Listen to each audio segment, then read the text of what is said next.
السلام علیکم ناظرین، میں ہوں نعیم خان، اپنے ڈیجیٹل چینل پر آپ کو خوش آمدید کہتا ہوں۔ اب تک کی اپڈیٹ کے ساتھ میں آپ کے سامنے حاضر ہوں۔ ناظرین، آج جو کے پی کے میں کیا معاملہ ہوا، کس طرح دہشت گردوں کے بارے میں D G I S P R نے کچھ کہا، وہ آپ کے سامنے بیان کروں گا۔ اس کے بعد جو صورتحال کے پی کے میں ہے، جو وزارت اعلیٰ کے بارے میں بات ہو رہی ہے، اس کے بارے میں بھی بات کروں گا۔ اس کے بعد پاکستان کی ایک مذہبی جماعت ہے ٹی ایل پی، وہ کہاں تک پہنچی، ان کے ساتھ کیا ہوا، اس پر بھی بات کریں گے۔ نوبیل امن پرائز کے بارے میں بات کریں گے۔ حماس کے ساتھ کیا ہوا اور حماس کے ساتھ جو فیصلے کیے گئے وہ کس حد تک بہتر رہے اور کیا اس پر عمل درآمد ہوا، اس پہ بھی بات کریں گے۔ تو سب سے پہلے چلتے ہیں D G I S P R کی اس بات کے اوپر کہ D G S P R نے کہا کہ کے پی کے میں دہشت گردوں کے جو سہولت کار ہیں انہوں نے ہی دہشت گردوں کو جگہ دی ہے، اور پھر انہوں نے کہا کہ سال 2024 میں خفیہ اطلاعات پر کے پی کے میں 14,335 آپریشنز کیے گئے اور 2025 میں اب تک 10,115 کارروائیاں کی گئیں۔ رواں سال مارے جانے والے جو خارجی ہیں ان کی تعداد پچھلے 10 سالوں سے زیادہ ہے۔ D G S P R نے کہا کہ سہولت کاروں کے پاس 3 چوائسز ہیں۔ پہلی چوائس کہ سہولت کار خارجیوں کو ہمارے حوالے کر دیں۔ دوسری سہولت یہ ہے کہ سہولت کار خارجیوں کے خلاف ریاست کے ساتھ مل کر چلیں، اگر ایسا نہیں تو سہولت کار پاک فوج کے ایکشن کے لیے تیار ہو جائیں۔ D G I S P R نے بہت ساری باتیں کی، لیکن ایک جگہ پہ انہوں نے یہ کہا کہ یہ سیاسی حکومت کی ناکامی ہے کہ سہولت کار بھی وہیں پہ موجود ہیں اور خارجی بھی وہیں پہ موجود ہیں۔ ناظرین، اب آتے ہیں ذرا اسی سیاسی میدان کی طرف جو کے پی کے میں اس وقت جنگ چل رہی ہے وزیر اعلیٰ کی اپوائنٹمنٹ کے اوپر۔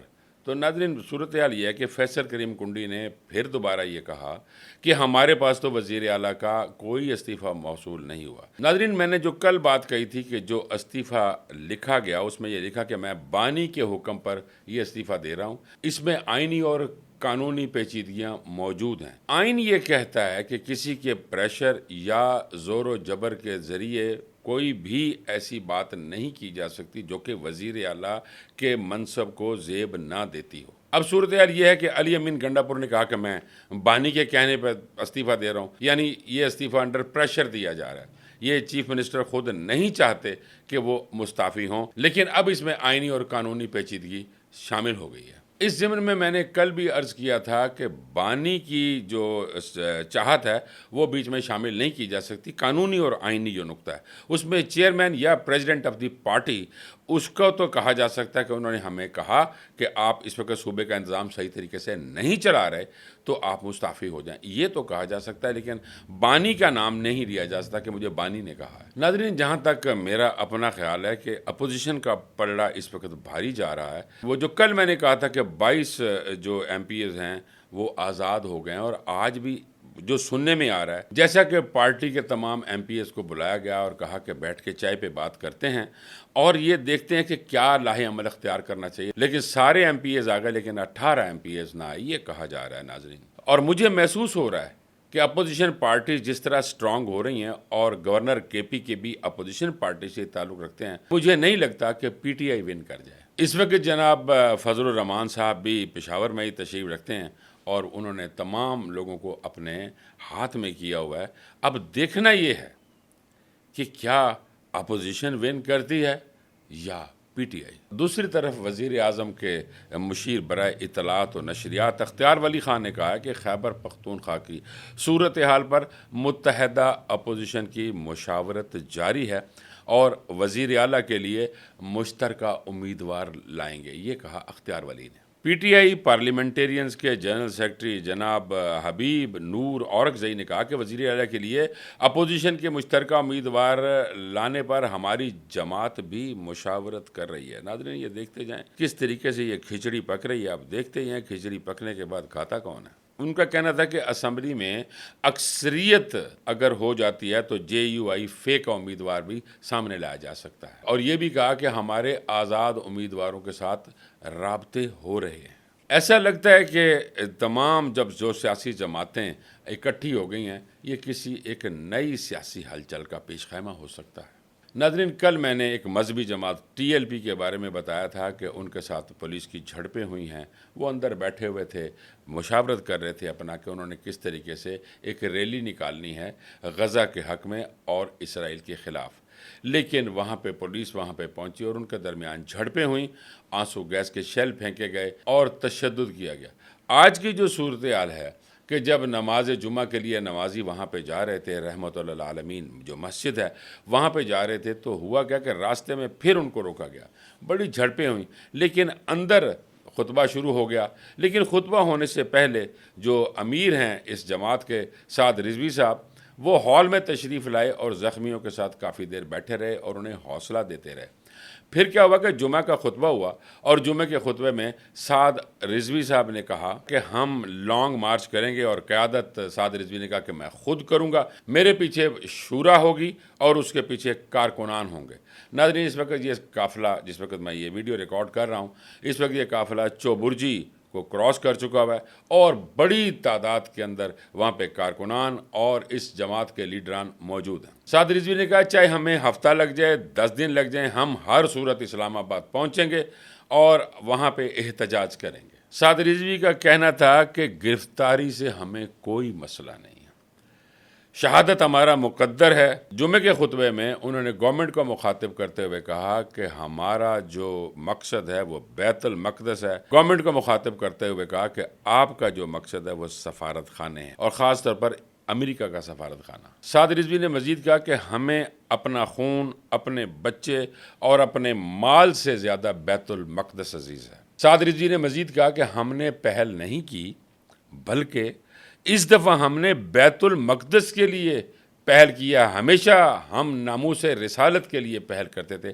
اس دفعہ ہم نے بیت المقدس کے لیے پہل کی ہے۔ سعد رضوی نے گورنمنٹ کو مخاطب کرتے ہوئے کہا کہ آپ ٹرمپ کے ساتھ کون سا ہاتھ ملا کر آئے ہیں جو آج ہم فلسطین کے حق میں بات بھی نہیں کر سکتے۔ سعد رضوی نے کہا کہ آج ڈاکٹر عبدالقدیر کا یوم وفات ہے، آپ لوگوں کو تو چاہیے تھا کہ ان کے بنائے ہوئے میزائلوں سے اور وہ بموں سے حملہ کر دیتے آپ اسرائیل کے اوپر، لیکن آپ خاموش ہیں۔ ناظرین، سینیٹ کا آج اجلاس تھا، حاضری بہت کم رہی کیونکہ کنٹینرز کے ساتھ اسلام آباد کو بند کر دیا گیا ہے، اور جو اس وقت تک صورتحال ہے اسلام آباد کو، یعنی دونوں جڑواں شہروں کو کمپلیٹلی بند کر دیا گیا، آنے جانے کے راستے بند کر دیے گئے ہیں۔ مذہبی جماعتوں نے وفاقی دارالحکومت کی طرف اپنا قافلہ رواں دواں کر دیا ہے، جس کی وجہ سے راستے میں جتنے بھی شہر آتے ہیں ان کی بھی ناکہ بندی کر دی گئی ہے۔ ناظرین، اسرائیل کی جو صورتحال ہے وہاں پہ مکمل غزہ میں جنگ بندی ہو چکی ہے، اور وہاں جو خاص طور پہ جو امپورٹنٹ چیز میں ڈسکس کرنا چاہ رہا ہوں کہ اس جنگ بندی کے بعد وہاں سے اسرائیل کے فوجیوں کا انخلا ہونا شروع ہو گیا ہے اور فلسطین کے لوگوں نے خوشیاں منانے شروع کر دی ہیں۔ فلسطین کے جو لوگ جو کہیں باہر تھے انہوں نے واپسی بھی شروع کر دی ہے اور وہاں پہ خوشی کا سماں ہے۔ اس وقت جو صورتحال ہے اس میں حماس کی 11 قیدیوں کو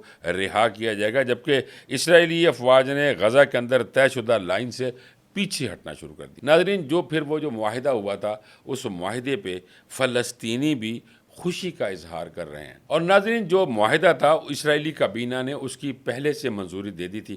اب صورتحال ناظرین یہ ہے کہ جب بھی جنگ بندی کا اعلان کیا گیا اس میں عرب کنٹریز اور دیگر ممالک بھی شامل ہوئے، ٹرمپ نے ایک یہ معاہدہ کروایا ابراہم اکارڈ کو مد نظر رکھتے ہوئے، اور پھر یہ معاہدہ طے پایا، اور اسرائیل کی کابینہ کی منظوری کے بعد آج یہ انخلا شروع ہوا فوجوں کا وہاں سے، اور حماس کے 11 جو قیدی ہیں ان کو بھی واپس کیا جا رہا ہے۔ صورتحال اس وقت فلسطین میں خوشی کا سماں ہے، اور وہ خوش ہو رہے ہیں کہ شکر ہے اللہ، اور اللہ اکبر کے نعرے لگائے انہوں نے بہت سارے، اور شکر اللہ کا ادا کیا کہ آج ہم آزاد ہو گئے ہیں۔ ناظرین، اب آتے ہیں ذرا بہت ہی زیادہ چاہت رکھنے والی چیز، نوبل امن پرائز کی بات کر رہا ہوں کہ وہ کس کو ملا۔ جو چاہتے تھے ان کو نہ مل سکا، چونکہ حالات، کردار، گفتار وہ اس طرح کی نہ رہی، اور وہ امن پرائز ایک خاتون کو مل گیا۔ ناظرین، سویڈش کی Royal Swedish academy of science کے سربراہ نے نوبل امن انعام 2025 کا اعلان کیا۔ امن کا نوبل انعام 2025 ماریا کورینا مشاڈو کو دیا گیا۔ چاہت کسی اور کی تھی، کئی ملکوں نے ریکمینڈ کسی اور کو کیا ہوا تھا، لیکن وہ ایک خاتون لے گئی۔ یہ امن کا ایوارڈ کوئی مذاق نہیں ہوتا، یہ لوگوں کے کہنے پر نہیں ملتا۔ عملی اقدامات امن کے بارے میں جو کیے جاتے ہیں ان کو مد نظر رکھتے ہوئے یہ پرائز دیا جاتا ہے، لیکن مجھے افسوس کہ پریزیڈنٹ ٹرمپ کو یہ انعام نہ مل سکا۔ ناظرین، ہمارے وزیر اعظم صاحب نے بھی پوری کوشش کی کہ یہ امن کا جو نوبیل پرائز ہے یہ مل جائے ٹرمپ صاحب کو، لیکن ان کی کوشش رائیگاں گئی، کیونکہ اس کی وجہ ہے کہ صرف کسی ایک کے کہنے کے اوپر یہ کبھی نہیں ہوا، جیسا کہ میں پہلے کہہ رہا تھا۔ اس کے لیے دیکھنا ہوتا ہے کسی کا کام، کسی کا کردار، کسی کی گفتار، کس کے افکار، اور خاص طور پہ امن کے لیے جو سٹانس لیے جاتے ہیں اس کو کنسیڈر کرتے ہوئے یہ انعام ڈیسائیڈ کیا جاتا ہے۔ لیکن دیکھیے، اگر کسی کا ساتھ دیا ہے پرائم منسٹر آف پاکستان نے، تو جب ایک معاہدہ ہو گیا تھا، اس معاہدے کے بعد پھر انہوں نے ریکمینڈ کیا، چونکہ وہ جانتے تھے کہ انڈر ابراہم اکارڈ یہ جو غزہ کی جنگ بندی ہے اس کی وجہ سے ہمارے پرائم منسٹر نے ان کو نوبیل کے لیے ریکمینڈ کیا۔ ناظرین، نوبیل انعام ہے کیا؟ نوبیل انعام ایکچولی سویڈن کی کاروباری شخصیت الفریڈ نوبیل کی یاد میں دیا جاتا ہے، جنہوں نے ڈائنامائٹ یعنی بارود کو بنایا تھا۔ بارود انہوں نے اس لیے نہیں بنایا تھا کہ لوگوں نو تباہ کر دیو بھائی، مار چھڑو لوگوں نو، انہوں نے بارود بنایا تھا کہ اپنی سیفٹی کے لیے، اپنی سیکیورٹی کے لیے اگر آپ کے پاس یہ بارود ہوگا تو آبویسلی آپ اپنے ملکوں کی، اپنی ذات کی آپ سیکیورٹی کر سکتے ہیں۔ لیکن ہوا کیا کہ دنیا نے اس کو اس طریقے سے پھیلا دیا کہ اب دنیا ہی پریشان ہے اس بارود سے۔ لیکن اصل میں الفریڈ نوبل نے یہ ایجاد کیا تھا، اور انہوں نے اپنا تمام پیسہ، اپنی تمام دولت اس انعام یعنی نوبل انعام کے جو حقدار ہوں گے ان کے لیے انہوں نے وقف کر دیا تھا، اور انہوں نے تمام کچھ یہ دے دیا تھا۔ ناظرین، ذرا توجہ فرمائیے کہ اگر کوئی بندہ اپنی ساری دولت، اپنا سارے اثاثہ جات دے دیتا ہے کہ یار کوئی بھی لوگ امن کی اگر بات کرتے ہیں یا کوئی ایجاد لے کر آتے ہیں تو ان کو یہ انعام دیا جائے۔ اب ہمارے پیارے پاکستان نے بہت اچھی ایجادات کی ہیں، ہمارے پاس اتنے بوم، ہمارے پاس اتنے میزائلز موجود ہیں کہ وہ جو کنٹینیوٹی چلتی آ رہی تھی، اسی کنٹینیوٹی کو مد نظر رکھتے ہوئے پاکستان نے بھی بہت ترقی کی ہے، اور میں امید رکھتا ہوں کہ پورے پاکستان کو یہ امن کا نوبل پرائز ایک دن ضرور ملے گا۔ ناظرین، اب تک کی اپڈیٹس میں نے آپ کے سامنے رکھ دی اور آپ کو بتا دی ہیں کہ کس طرح آج سارا دن کیا ہوا، KPK کے ساتھ کیا ہوا، اس کی وزارت اعلیٰ کے ساتھ کیا ہوا اور کیا ہونے جا رہا ہے، اور ISPR نے جو باتیں کی ہیں وہ بھی میں نے آپ کے سامنے بتائیں۔ نوبیل امن پرائز کے بارے میں آپ کو بتایا، اسرائیل کا فیصلہ، اور جو غزہ سے وہاں فوجیں جو ان سے واپس جا رہی ہیں، یہ تمام چیزیں میں نے آپ کے سامنے گوش گزار کی۔ امید ہے کہ آپ کو آج کا ویلاگ پسند آیا ہوگا۔ ہماری ویڈیو کو لائک اور شیئر ضرور کیجیے گا، اور آپ سے ریکویسٹ ہے کہ ہمارے چینل کو سبسکرائب ضرور کیجیے گا۔ مجھے اجازت دیجیے، اللہ نگہبان۔